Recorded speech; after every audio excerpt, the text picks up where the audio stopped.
Hello my dear brothers and sisters, welcome to book tuber. तो आज मैं आपको जिस बुक की समरी के बारे में सुनाने वाला हूँ उसका नाम है थिंक एंड ग्रो रिच। उसके ऑथर है नेपोलियन हिल। वो कहते हैं कि what the man can conceive and believe that can achieve. वो बॉर्न हुए थे पाउंड साउथ वेस्ट वर्जाइना में।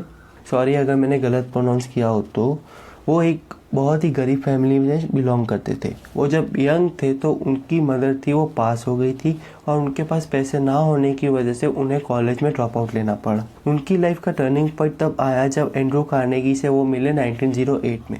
एंड्रू ने उनको कहा कि मैं लोगों को मेरे जैसा गरीब नहीं देखना चाहता, क्योंकि वो खुद एक गरीब फैमिली से बिलोंग करते थे। बट उन्होंने इस टाइम पे बहुत सारी सक्सेस एक्यूमुलेट कर ली थी। तो उन्होंने नेपोलियन हिल से कहा कि तुम जितने भी सक्सेसफुल मैन हैं उनके इंटरव्यू लेके एक सीक्रेट फॉर्मूला बनाओ। अब उन्होंने ये जब नेपोलियन हिल को ये कहा तो नेपोलियन हिल पहले थोड़ा डर गए, बट फिर एंड्रू कार्नेगी ने उनको समझाया, कन्विंस किया। देन नेपोलियन हिल को ये काम करते हुए 20 ईयर्स लग गए। 20 ईयर्स में उन्होंने बहुत सारे लोगों के इंटरव्यू लिए और उन्होंने अपनी एक लेजेंडरी बुक निकाली जिसका नाम था थिंक एंड ग्रो रिच। अब इस लेजेंडरी ऑथर की जो डेथ है वो 87 ईयर्स में हो गई थी। साउथ कैरोलिना में इनकी डेथ हुई थी। अब उन्होंने इस बुक में ऐसा कहा है कि मैंने इस बुक में सीक्रेट डायरेक्टली नहीं लिखा है, पर जो डिज़ायर जिसमें डिज़ायर होगा उसको ये सीक्रेट जैसे ही ये बुक ग्रैब करेगा तो उसके फर्स्ट से लेके 13 चैप्टर में इसमें सीक्रेट लिखा हुआ है कि हाउ टू अक्यूमुलेट वेल्थ। अब वो कभी भी हमको दिख सकता है और हमको वो जैसे ही दिखे हमें ग्लास साइड में रखना है, बुक साइड में रखनी है, उसको थोड़ी देर के लिए सोचना है। बट ऑथर कहते हैं कि अगर जिस लोगों को विश्वास नहीं है, जिन लोगों को फेथ नहीं है कि ऐसा कोई सीक्रेट एग्जिस्ट करता है, वो इस किताब को ना पढ़े। और वो ऐसा भी कहते हैं कि बहुत सारे लोगों ने इस किताब को यूज़ करके बहुत सारी वेल्थ एक्यूमुलेट की है, क्योंकि जितने मिलियनर्स बने हैं इस वर्ल्ड में, जितनी एक किताब से बने थिंक एंड ग्रो रिच, उसके कंपैरिजन में कोई भी किताब से नहीं बने। ये एक किताब 1000 किताब के बराबर है। ऑथर अब फर्स्ट चैप्टर में ऐसा कहते हैं, फर्स्ट चैप्टर होता है इंट्रोडक्शन। तो फर्स्ट चैप्टर में ऑथर एडविन बार्न्स की स्टोरी सुनाते हैं। एडविन बार्न्स क्या होता है, वो बहुत गरीब फैमिली से बिलोंग करता है। अब है ना, उसको mister Edison, Thomas Alva Edison जो थे, उनका बिजनेस एसोसिएट बनना होता है। बट होता क्या है कि उसके पास पैसे नहीं होते हैं एडिसन के ऑफिस तक जाने के लिए, और उसके पास पैसे नहीं होते, ऊपर से उसके पास फेट नहीं होता, और वो ये भी जानता है कि उसके पास कोई बिजनेस एक्सपीरियंस भी नहीं था। अब बहुत सारे लोग होते हैं एडविन बार्न्स की जगह पे, तो वो यहाँ पे ही गिव अप कर लेते। बट एडविन बार्न्स ने क्या किया, उसने एक कारखाने वाली ट्रेन के ऊपर चढ़ के सीधा एडिसन के ऑफिस में गया। अब जैसे ही वो एडिसन के ऑफिस में गया, वहाँ पे जो उसके सेक्रेटरी थे उसने उससे पूछा कि भाई क्या काम है। तो एडविन बार्न्स ने उसको कॉन्फिडेंटली कहा, उसकी आंखों में देख के, कि मैं एडिसन का बिजनेस एसोसिएट हूँ। तो जैसे ही उसने ये कहा, एडिसन से उसको मिलाया गया। तो जैसे ही वो एडिसन से मिला तो एडिसन ने उसको सुना कि उसने ऐसा कहा कि मुझे आपका बिजनेस एसोसिएट बनना है। तो एडिसन को उसके अंदर एक स्पार्क ऑफ डिज़ायर दिखा, बट एडिसन ने उसको बिजनेस एसोसिएट उस दिन पे नहीं बनाया, उसको अपने यहाँ पे काम करने के लिए रख लिया। अब उन्होंने 2 साल यहाँ पे वर्क किया एडविन बार्न्स ने, और उनके पास ज़्यादा पे चेक भी नहीं मिलता था उनको वर्क करने का। अब ज़्यादातर लोग जो होते हैं वो यहाँ पे गिव अप कर लेते और कोई दूसरी जॉब में चले जाते, बट एडविन बार्न्स का डिज़ायर ही इतना ज़्यादा स्ट्रॉन्ग था कि बहुत जिद्दी थे वो, कि मुझे उनका बिजनेस एसोसिएट बनना है, मतलब बनना है। अब हुआ क्या, एक बार कि एडिसन ने डिक्टेटिंग मशीन बनाई थी, तो उनके जो जितने सारे भी बिजनेस एसोसिएट्स थे, किसी को भी ये डिक्टेटिंग मशीन पसंद नहीं आई, और उन्होंने बोला कि हम अमेरिका में इसको डिस्ट्रीब्यूट नहीं करेंगे। अब आती है एडविन बार्न्स की बारी।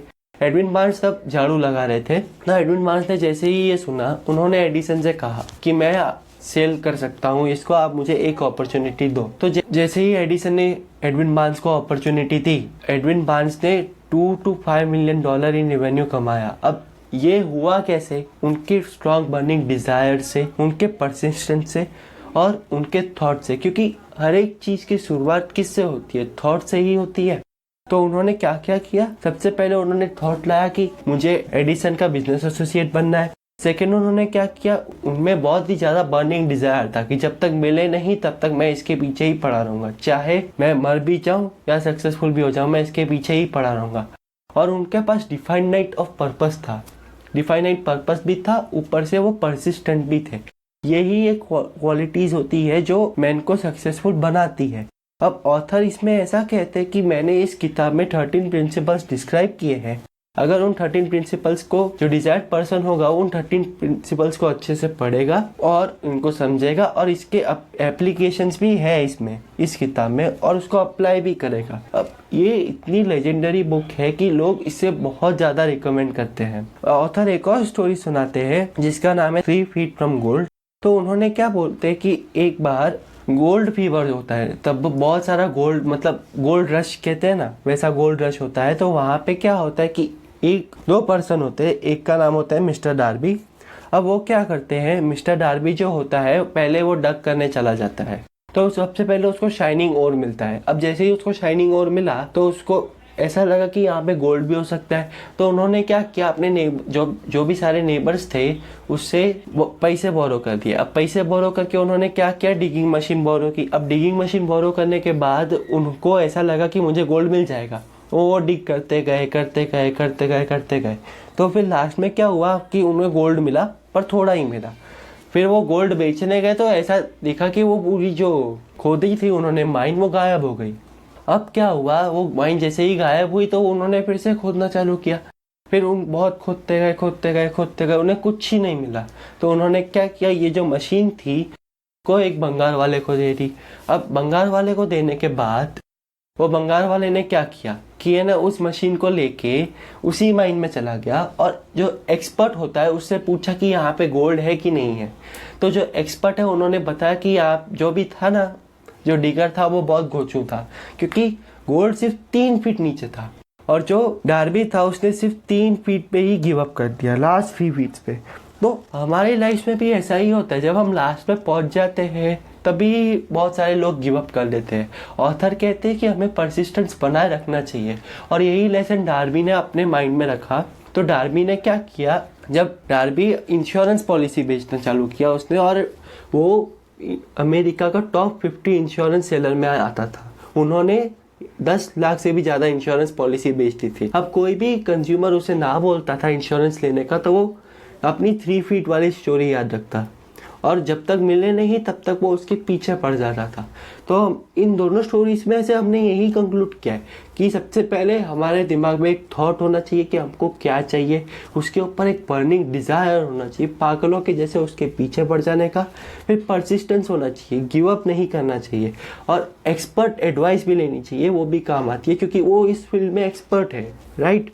और इसमें ऑथर ने एक और लाइन कही है कि वो कहते हैं कि अगर हमारा डिज़ायर सिर्फ एक ही चीज़ में फोकस कर लेते हैं तो हम यहाँ तो एकदम बहुत सक्सेसफुल हो जाएंगे या बहुत फेलियर हो जाएंगे, बट सक्सेसफुल होने के चांसेस बहुत ही ज़्यादा है। जब तक हमको रिजल्ट नहीं मिले तब तक परसिस्ट करना पड़ेगा, ये ऑथर ऐसा कहते हैं। अब आप पूछोगे कि पर्पस ऑफ लाइफ कैसे फाइंड करते हैं। मैं आपको एक वर्कबुक दूंगा, उससे आप अपना पर्पस ऑफ लाइफ फाइंड कर सकते हो और उसके ऊपर अपना डिज़ायर अप्लाई कर सकते हो। फिर ऑथर एक तीसरी स्टोरी देते हैं, 50 सेंट स्टोरी इसका नाम है।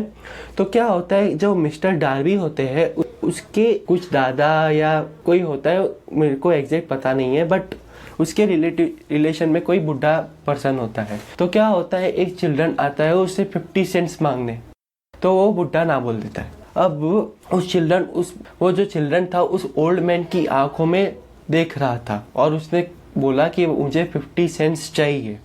अब वो जो ओल्ड मैन था उसने कहा कि मैंने तुमको बोला ना कि मेरे को नहीं देने हैं, तुम यहाँ से चले जाओ। फिर भी उस चिल्ड्रन ने एक स्टेप आगे बढ़ाया, उसकी आंखों में आंखें डाली और बोला कि मुझे 50 सेंट्स चाहिए। तो उस ओल्ड मैन ने उसे दे दिया। फिर वो ओल्ड मैन 10 मिनट के लिए बैठा और सोचा उसने कि भाई मैंने उसको दिया क्यों। अब उस चिल्ड्रन में क्या था, उस चिल्ड्रन में लैक ऑफ फियर था, मतलब वो फियरलेस था और ऊपर से उसमें बहुत ज़्यादा डिज़ायर था। अब ऑथर ऐसा कहते हैं कि जो सक्सेस कॉन्शियस होते हैं उन्हें ही सक्सेस मिलती है और जो फेलियर कॉन्शियस होते हैं उन्हें ही फेलियर मिलता है। अब सक्सेस कॉन्शियस का मतलब क्या, जो हमेशा सक्सेस के बारे में सोचते हैं और जिनकी डिक्शनरी में इम्पॉसिबल वर्ड हो ही ना। ऑथर एक और एग्जांपल देते हैं इसी चैप्टर में। वो कहते हैं कि हेनरी फोर्ड जो थे, हेनरी फोर्ड मतलब लोग ऐसा कहते थे हेनरी फोर्ड के बारे में कि उसको सक्सेस मिली अपने लक की वजह से, बट ऐसा नहीं था। जब V8 मोटर बना रहे थे हेनरी फोर्ड, तो उन्होंने अपने वर्कर्स से कहा मुझे ये V8 मोटर का मॉडल चाहिए, बट उन्होंने वर्कर्स ने क्या बोला कि ये इम्पॉसिबल है। हेनरी फोर्ड ने बोला फिर भी ट्राई करो। 6 मंथ्स हो गए, उन्होंने उनके वर्कर्स ने बना के नहीं दी। अनदर 6 मंथ्स बीते, अभी भी नहीं बनी। हेनरी फोर्ड ने बोला कि जब तक नहीं बने तब तक जान झोंक दो, और लास्ट में बन गई और ये अमेरिका की बेस्ट सेलर बनी। इस चैप्टर में ऑथर सिर्फ यही चीज़ कंक्लूड करना चाहते हैं कि जिसके पास सबसे पहले थॉट होना चाहिए। थॉट इन द सेंस तुम्हारे पास डिफाइनाइट पर्पस होना चाहिए। डिफाइनाइट पर्पस होने के बाद उस पर्पस को अचीव करने के लिए तुम्हारे पास बर्निंग डिज़ायर होना चाहिए।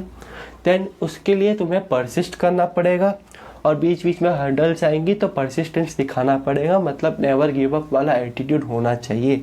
और बीच बीच में हमें एक्सपर्ट एडवाइस की भी ज़रूरत है, और ख़ुद के ऊपर फेथ रखना भी ज़रूरी है कि आई कैन डू दिस। और हमें फेलियर कॉन्शियस नहीं बनना है, हमें सक्सेस कॉन्शियस बनना है। अब लोगों की प्रॉब्लम क्या आती है, वो पर्पस ही फाइंड नहीं कर पाते हैं। तो इसके लिए मैं आपको डिस्क्रिप्शन बॉक्स में एक वर्कबुक दे दूंगा, उससे आप अपना पर्पस जान पाएंगे। ऐसे ही अमेजिंग चैप्टर वाइज समरी के लिए और ऐसे ही अमेजिंग वर्कबुक्स के लिए हमारे चैनल को लाइक कीजिए और सब्सक्राइब कीजिए, और हो सके तो इस वीडियो को जितना हो सके उतना शेयर कीजिए। Thank you so much, thanks for your time, thanks for watching.